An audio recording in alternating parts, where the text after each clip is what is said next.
Alright, we had another one-off episode of Ryusoulger that I think did some great character work once again, and unexpected character work, in my opinion, actually.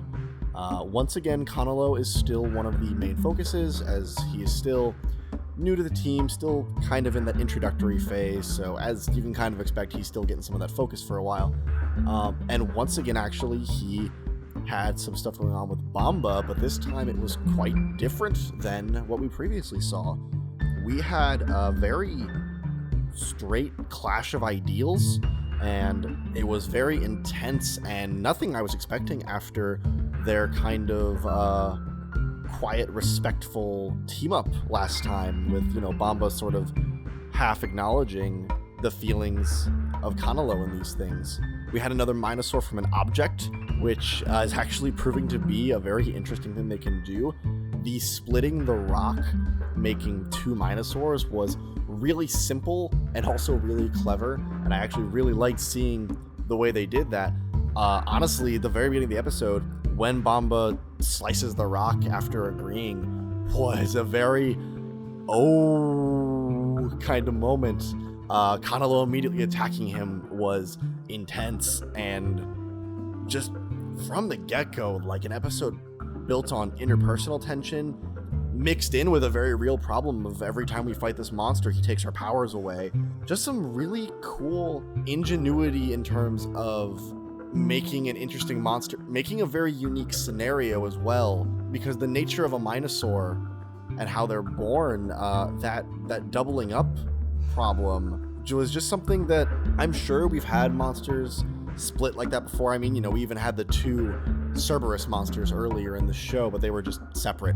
I don't know, I just found it really impressive, even though it's not like complicated or anything. It just was cool is the easiest way to put it. I think with these one-off episodes, you also tend to get them be a little more like moral focused, if that makes sense. So once again, we had, I think a pretty solid core message of, basically just wanting something isn't enough. They were losing their powers because in each of those fights they were wishing and hoping that they would win, and the solution was win. Stop focusing on what you hope is going to happen and just do the thing you want and it will happen. And that's a simple message that I think is really good for the younger viewers of this show, and also just, solid advice in certain ways. We also had some good stuff from Ko. I thought the little line about apologizing because his friend did something and he feels just as bad as if he did it was a nice little poignant moment for him, and I think it's a good kind of, I don't know if it's sympathy or empathy because I always confuse their exact meanings, but regardless, I think it was a good little show of, he's a very think with his heart kind of character. I think Ko, in a lot of ways, is the heart of the team, and I think he is riding the red line well. He's not hyperactive and stupid, but he is a little bit of a doofus. But what he brings with that is a lot of very genuine emotion, I think. I believe the things he says. I also believe he believes in the team. It's another time where, even though the red might take more action sometimes, when the mech fight happened, he's the only one, because he's the only one who tends to pilot the Dime Volcano combination. I still find that the words from him about the team and the way the team also talks about just working together at this point, it's a very good team dynamic. And I think what this is showing is, this show doesn't necessarily have a complex plot right now. It is kind of just beat the Minosaurs to defeat the Druidon eventually. New Druidon come in and out sometimes, and there's nothing really intricate going on, and there's some hints of behind the scenes stuff, but we're not really close to scratching that surface yet. And we're almost 20 episodes in, but what I think the show has making it interesting and making it good is very good character relationships and character building, and it's keeping me interested enough, and I think it's focused enough that I trust it to reveal the plot in due time at the moment.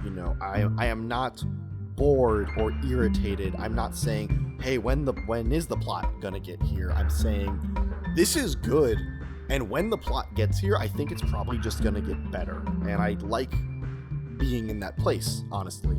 I thought we had some very solid action as usual. I was really happy to see the mech team up.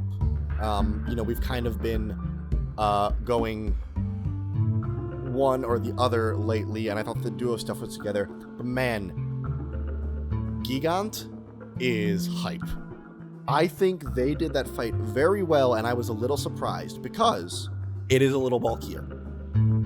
It's, it's not even that it's just like a big chunky mech. It's just like hefty in certain parts, like the mouth fists those are big. To fight with those very quickly is difficult. The legs get a little stocky. That could easily have been one of those, like, look at our new mecha, it's gonna slowly walk forward kind of fights.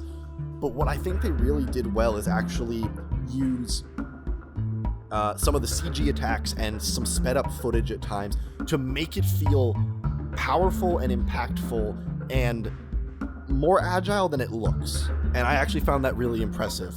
Like, the finisher was awesome. Even just like the first time it does that like spin kick, I'm like, oh, okay, it's still gonna move. And I really actually think they made that mecha work. I thought it was just really cool to watch. I had a really good time with that fight. Also got the full 6-person roll call.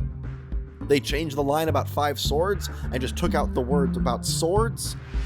And that was smart, because I was kind of joking on Twitter, like, what are they going to do it? Like 5 swords and a gun or something like that.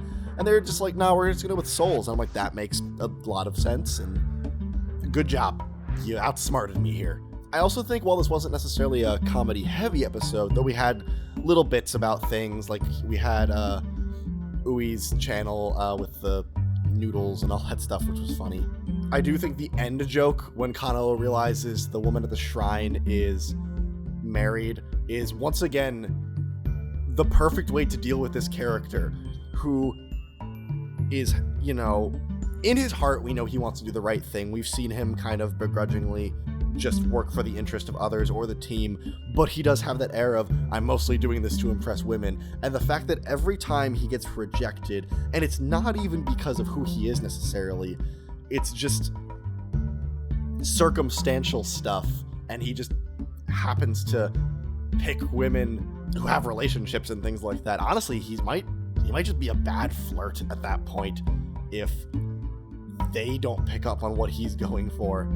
I just like they're shutting him down in the right ways that are funny and, again, prevent it from getting like kind of gross. And whoever he does end up with, because I really don't expect this show to end with him not finding someone. I hope they worked that well. Every once in a while I kind of go, oh man, he might end up with Asuna because she's the girl on the team. And all I'm going to say is, if you do that, you better build to it and integrate it well. And I want to is Kyoryuger, Finale, Ami, and Daigo. Man, I like Kyoryuger, but that was a weird thing to just throw into the finale. Anyways. Otherwise, again, I think a really good one-off episode. I am looking forward to getting towards some bigger stuff. We have Mecha approaching again soon.